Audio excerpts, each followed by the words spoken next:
'cause I got you. I couldn't ask for anything better. When will I get it? Hi everyone, welcome back to my channel. Today is Friday, March 31st, and as you can see from the title of the video, this is going to be our kickoff to Autism Awareness Month. Now, the whole month of April is Autism Awareness Month. Tomorrow is April 1st, so that's when we start. There is a specific day in April that is dedicated to World Autism Awareness Day. Now, in 2007, the United Nations declared April 2nd to be World Autism Awareness Day. I didn't find out till 2009. My son Alexis, who is autistic, was diagnosed when he was 4 years old with autism. He was born in 1995, so of course it was around 1999 when he got the diagnosis that he was autistic. I had never heard of the word autism, autistic, none of that. I was in complete shock. And of course, your first emotions are you're scared, you're shocked, you're hurt. You don't know what happened, how it happened. Is this a forever thing? How is this going to affect him? How's it going to affect us? You just have so many questions. But I was blessed to have a team of people that surrounded me. Not only was I blessed to have the love and support of my family, but we were all new to this. We were all in shock. My daughter, Carolina, was only 2 years old, so she didn't understand anything of it. My daughter, Adriana, was 9 years old, and so she understood a little bit more, but even to her, can you imagine a 9-year-old if we as adults had never heard of it and didn't know anything about it? So we all had those mixed emotions like, what's going to happen? What is this life going to look like? What is it all about? Is it forever? Just all kinds of questions. And of course, the first feelings are hurt, scared, and shocked. And I was more so hurt for him because I didn't know what his life would be like. And I knew that I loved him. I love all my children dearly. They are my heart and soul. There's nothing I wouldn't do for any of my children. I am a total mama bear in every sense of the word. And I've always prided myself on being an amazing mom. And so I knew that I was in this forever with him, and I was going to do anything and everything to take him along this journey and do what was completely and utterly best for him. I was going to protect his rights. I was going to protect him. I was going to go through it with him. But at first, I had to learn myself. Luckily, I was also blessed with a team of people from the person who I first laid my concerns to. I did lay my concerns to his doctor. His doctor shunned me off. His doctor made me feel like I was a hysterical mother, like I was being exaggerating, things like that. And he shunned me off. And it wasn't until I went to the doctor for my little girl, who had nothing to do with my son, and she just happened to ask the right question: how are your other kids doing? And I think it was kind of revolved around like potty training for Carolina, but somehow she was just so caring that that question came out. I don't know if it was God made her ask that question or it's just something she normally asks. And I addressed a concern that I had when my son wasn't talking, he wasn't verbal, and that I had addressed this concern with his doctor since he was 2. When he would crawl, it wasn't a normal crawl, it was a dragging of the body. He screamed and cried with loud noises, ambulances, flashing lights, and then he would stare at something and stare at it faithfully, like you couldn't shake him from that focus. So all those concerns and more, I told her about it, and she said, I'm going to give you a referral. She referred me to a special ed teacher named Deborah Meek, and oh my God, the sweetest, most loving, dedicated teacher ever. She referred him to have some testing done. We took him to Mill Valley, where we met Dr. Goldwasser, who is, I believe, a psychiatrist, a psychologist, everything. He does everything. He does testing for disabilities, everything. So we went to Mill Valley. He was tested, and of course, we got that diagnosis that my son Alexis was autistic. And of course, the more years have gone by, the more they learn. But granted, this was 24 years ago. So even though they had learned a lot from what autism was kind of first, coming about and discovered, which was in the 40s, back then they would put these children and adults in mental institutions. And then it wasn't until the 70s that they thought, no, this is wrong. They're not crazy. They just disabled. And what better than to keep them with their families who's going to give them love and is going to help them. And then, as the years go by, we learn more and more. Scientists have done extensive research and testing, and we continue to do so. As of today, there is no known cause or cure. We know there are risk factors. There's age, there's weight, there's diabetes, there's pesticides, and many more. Genetics, they say, does play a 90% role. Some families are susceptible to heart attacks, some families are susceptible to diabetes, and some families are susceptible to mental illness or mental disabilities. And so they say they believe it mostly comes from the father's side than the mother's side.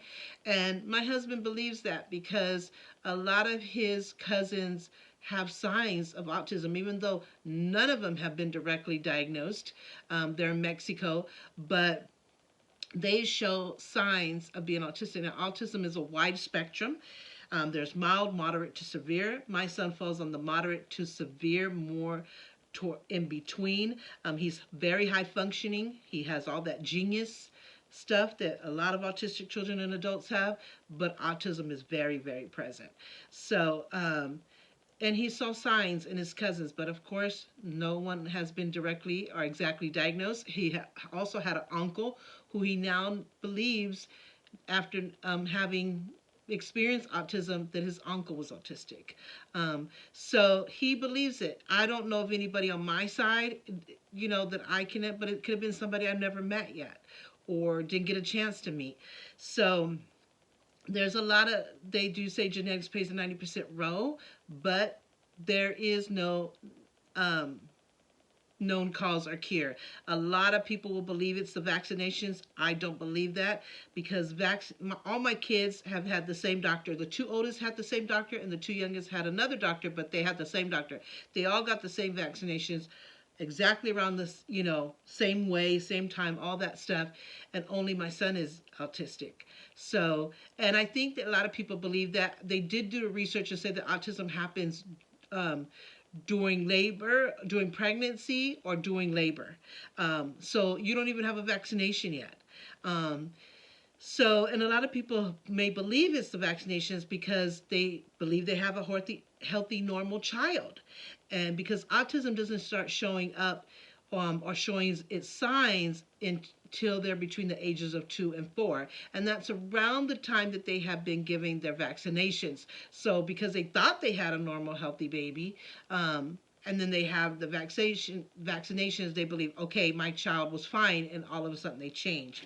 But scientists have done decades of extensive, detailed research, and none of them have proven to be the vaccinations. Of course, we're always going to keep an open mind and an eye out and an ear out, in case, because science is always evolving. So we're not going to shut it down at 100%. But I have a son that's autistic, and I have other children. So, but everybody has to believe what they want to believe, and everybody has their own experience, their own story. So that's my story, that's my belief. And as soon as I found out my son was diagnosed with autism, I dedicated my life, like I said, I vowed to be his biggest advocate, his eyes, his ears, his everything. And I was going to fight for his rights, protect his rights. And by doing that, I had to educate myself first. So I totally went online and went on every website, downloaded every piece of research and information. I read every book. I went to different conferences. I've learned from different psychologists, psychiatrists, you name it. I put my heart and soul into educating myself. And that helped me a lot, as far as mentally really getting my son the help that he needs and helping him myself from a mother's point of view or side, if you will. And of course, I had the heart, and we learned as we went along. And he's been in different stages. He was in that little boy stage, and then he went in that teenager stage, and now he's going to be 28 this year. I love my son to death. He's so handsome. He's so loving and giving. He's appreciative. He's respectful. But autism is his life. They say if you're autistic for life. especially because we don't have no known cause and cure. I haven't really bothered in one day finding out the cure, because I always said, if God brought my son back and said, here, take him, I'll take him back and give you a normal kid, I'd be absolutely not. I love him just the way he is, and I believe God sent him to me for a reason. I thank him for seeing something special in me and trust him in my care, and thank him for giving me one of the greatest gifts, and that's him. And he's just one of the greatest gifts, because I have other children which are greatest gifts. And so and now I'm helping other autistic children and their families. And one of the reasons I do that is I created a march. So every April 2nd, since it's World Autism Awareness Day, we do this march. And that started in 2009. In 2009, we didn't march. We stood in front of the plaza, like I said, with our humble posters and signs, and just was trying to bring the awareness in our own humble way. It was just me, my husband, my children, and one friend. And then the following year, I believe, is when we came up, we had more information about it. And I was already learning, because my son was diagnosed in 1999. So I had like 10 years of having educated myself and learning so much, that I thought, okay, there must be more that we can do on this march, more that we can put into it to really bring the awareness. Of course, the puzzle piece is the symbol of autism, because it's considered missing pieces. If you ever hear a song about autism, definitely hear Mark Leland. I believe he's a country singer, and I believe he still sings. He has a song called Missing Pieces. He wrote that song for a friend who their child was diagnosed with autism. When Mark Leland did this song, it was 1 in every 150 children were diagnosed with autism.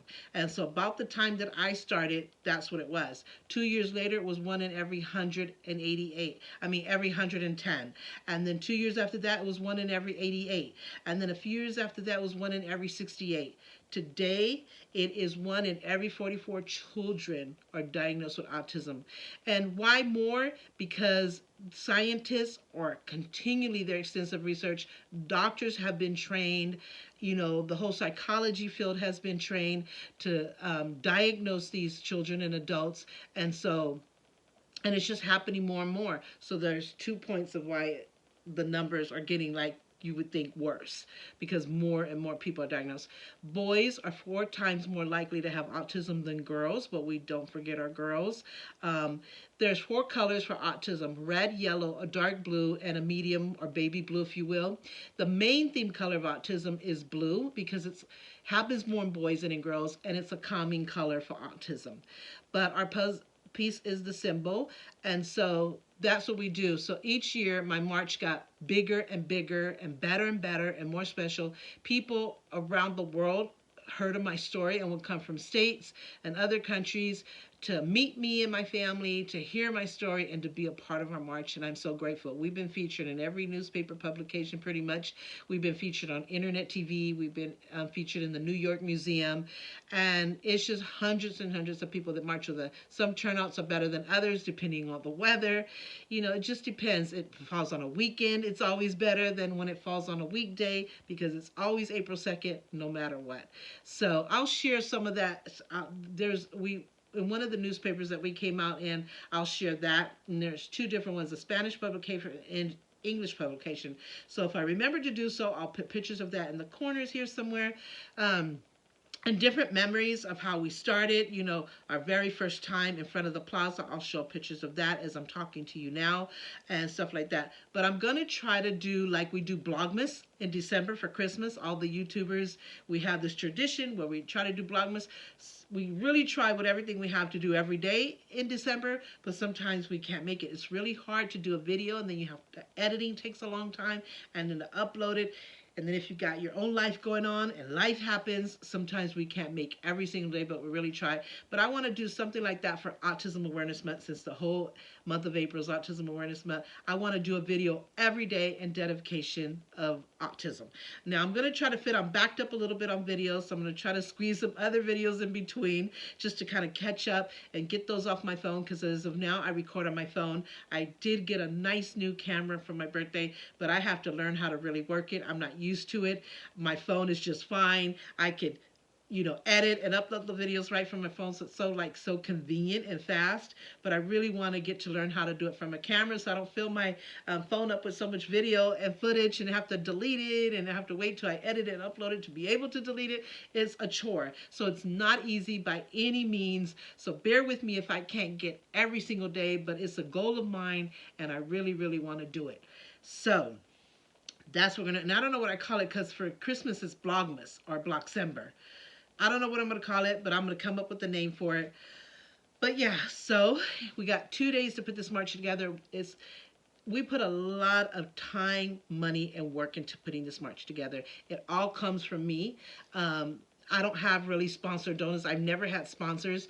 2 years before the pandemic, I started having some family and friends donate a little bit, but a lot of companies wouldn't donate because they wanted a tax ID. I didn't have a tax ID, and when I tried to get one, my accountant said, you don't have more than 10 employees. This is really more like a nonprofit organization. You don't need a tax ID. I even started to offer my social security number, which was not a great idea. I don't know what I was thinking. It's dangerous. But I thought it's not worth it. I mean, people kept saying, this is a really great cause. What you have built and created and founded is amazing. People should want to do it, and believe it or not, it's not. People are not that open to doing it, especially companies, and it's a sad situation, but it's that way. I try to get on my YouTube channel here. I opened a PO box because, of course, I'm not going to get my personal address, and nobody would send anything. So I'm going to try it one more time. I do have a P.O. box that I can use. And if anybody wants to donate, I mean, the march is in 2 days, so it would be hard to get here. But we do have in June Autistic Pride Day, which we'll be doing gift baskets again. So if you still just want to donate, even if it doesn't reach it in time for this March, it can go to the next year's March or Autistic Pride Day in June. So, and it doesn't have to be money. It could be toys. If it's used toys, that's fine, as long as it's in perfect condition and it's not like a dangerous toy. We'll take it. We'll disinfect it again, of course, and then we'll give it to these children. Was so much appreciated. We also do gift baskets for caregivers. So again, let me go back. I created and founded this march. This will be our 15th year marching. We provide the food. We provide the the desserts, the water bottles, the blue drink, because we make sure that our juice is blue in honor of the main theme color of autism. We dress from head to toe blue. Every year we pick a different theme. Our hair accessories, our makeup, our jewelry, our shirts, pants, and shoes are all for autism, especially the color blue. And might have different themes. We've done dinosaurs, SpongeBob. This year is Disney. So once the shirts are done, they're being made as we speak. Sometimes we order online. Some years we've made our shirts. This year we bought the shirts, but we're having a Disney thing on the thing. Our accessories sometimes are scrunchies, sometimes are hats, sometimes are headbands, sometimes are bandana. This year it's going to be like the Mickey Mouse design, with puzzle pieces, and I'll show you that in a second. But yeah, so we do that. We provide food, desserts, water bottles for all the people that marched. It's hot, they're tired, blue juice, and we provide the activities for kids. I'm very grateful that I used to work for Home Depot on some of the years that I did this march, and they were always so loving and so supportive of me and my son and these autistic children and their families. They would turn their register lights to blue. They also worked with Autism Speaks, where they sold the lanterns, night lights, and blue light bulbs, and the proceeds would go to autism research. I just found out from my ex-boss that they're not doing that anymore, but they do have wonderful blue light bulbs. So if you want to put a light bulb in your front porch on a lamp that can be seen through the window, that would be great. Or even if it's not seen through the window, but it's a good conversation starter piece. Like, why do you have a blue light bulb? That's when you tell them, I know somebody with autism, I'm showing my support. I don't know anybody, but I want to show my support. That gets it started, and the word spreads. So yes, do go to Home Depot. I mean, you could probably get a light bulb anywhere, but I definitely recommend Home Depot. And they supported me with all the kids' activity. They would give me the small Home Depot little aprons for the kids. They'd give me the paints, the plates, the brushes, all of that. Anything that I needed or I wanted to create while I was at work, they would allow me to do that. The corporate came down to meet me and my family, and as appreciation after the march, me and my son and my family, we go and thank all the people that wore blue at Home Depot for turning the registered lights to blue, all that good stuff, all the support they gave us. And then there were times when my husband would cook for all of the staff. So we would stay there all day to cover every shift, make sure everybody got fed. My husband would feed them all kinds of good Mexican food. So we have a really special relationship with Home Depot. And even though I don't work there anymore, I haven't worked there since 2016, they still they're still so loving and supportive. In fact, I just went to talk to my ex-boss to see if she could pin up the flyers. I gave her Spanish and an English one. She said absolutely. We were just talking and reminiscing, and in that talk she remembered that they would give me the plates and stuff like that, and sure enough she came through with the paint, the plates, the brushes for the kids activities. My daughter's a photographer. She's done photography for years, so she does photography. She takes all the pictures of the march, the activities, everything, and if the families want a photo shoot, she does it right there. So she got 2 backdrop hanging things and different autism backdrops. So it's going to be really special.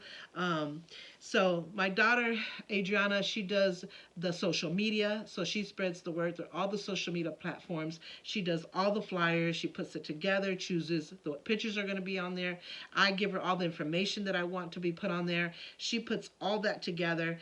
And then my daughter Carolina, she's very talented. She's very artistically talented. So she does all of our posters. She dresses us from head to toes. She chooses what we're going to wear as hair accessories, makeup, jewelry, especially our shirts, pants, and shoes. So she does all of that, and she helps me make all the gift baskets. So my family is key. My son can't do the walk because he has feet problems, but he stays there and helps his dad setting up. I call my husband the set designer, so he sets all the plaza up. So he doesn't march. He stays with my son, and he puts all the tables together, the canopies, all the thing that we're gonna need, the water bottles and the ice chest, the juice in the pitchers, all that stuff. He sets it up and has it ready. So when we're done marching and we get to the plaza, everything's ready, and we could take our group photo, and then we could get the kids going on activities. Everybody's eating and all that great stuff. I greet the people at our starting point, which is on the north end of town. The plaza's in the middle of the town, so it's a good walk, and we just wave our posters and honk for autism and all that great stuff. And my daughter's kind of running back and forth with taking pictures. We take pictures when we greet the guest, our autistic children and families. We tell them what's going to happen that year, because every year is a little bit different. And then we have walkie-talkies to try to stay in touch. I used to have a megaphone, but the 2 years before the pandemic hit, I had this headpiece with the microphone, so I didn't have to hold this big old awkward megaphone. So every year we try to come up with different ideas, special ideas, keeping our old traditions together of our march, but yet implementing new and exciting and different stuff.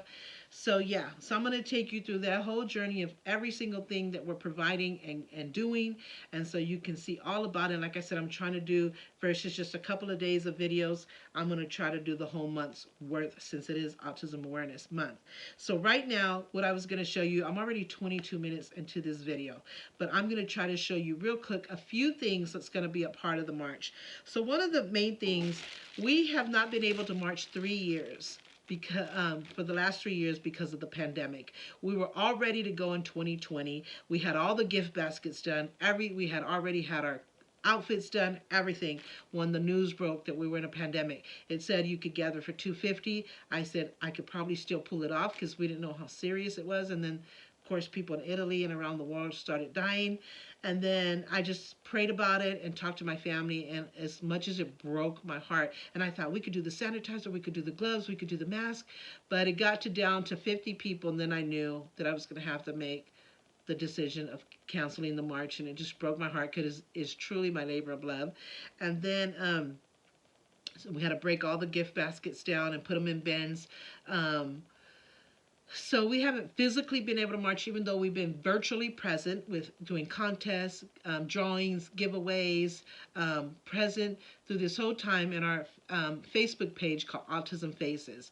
And faces mean finding a cause or cure with everyone's support. So like I said, I'm not so interested because I love my son the way he is. I would like to know an exact 100% proof of what causes autism one day, and I think when prevention. But and I would want this for the other families. But whatever God wants to do and bless us, if this is going to be our journey forever, then this is our journey forever. So, yeah, so we haven't physically been able to march for 3 years because of pandemic. And even though we're still in the pandemic, no kidding aside, a lot of people think it's over. It's not. It's so much better, much safer, but we are still battling the pandemic. So we still have, me and my family decided we're going to go above and beyond to stay safe. We are completely vaccinated and boosted.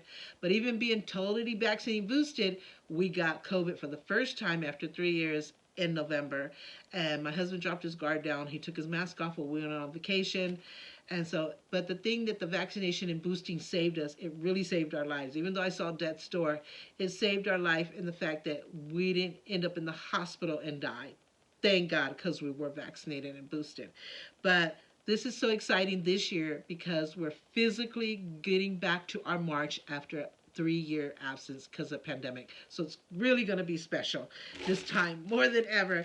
And then we're going to be there. I said I'm going to do this march till I die, and when I'm gone, my family will take on my legacy. That's the promise. So I'm going to start showing you a few things.